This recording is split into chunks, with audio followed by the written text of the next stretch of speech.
Magpulis ka. Luya sa inyong mga room dito. Guba na kana sa mga room na sa una. Sa ano? Kanang Grade 5, guba na kana sa Pikas. Grade 4. Uy, guba na day mga country oh.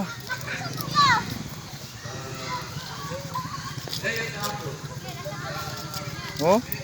Guba na mga room diri tawon sa Rodero Elementary School. Luoy kayo. Oh.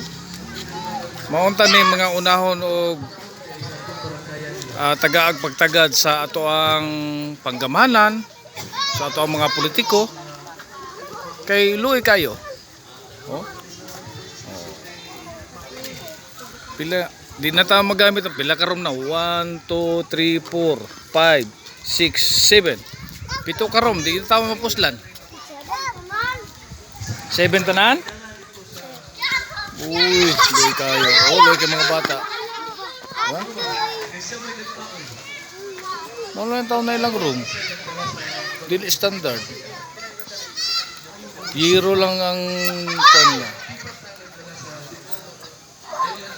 Yung walling nila. Mayroon pang trapal doon sa gilid. Tingnan niyo. Ito po yung situation ng kwan dito. Ng Rodero Elementary School.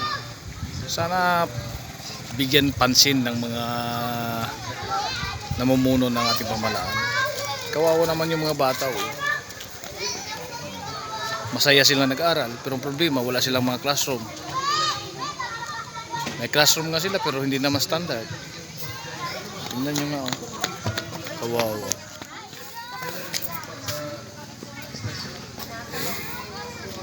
Uy kayo.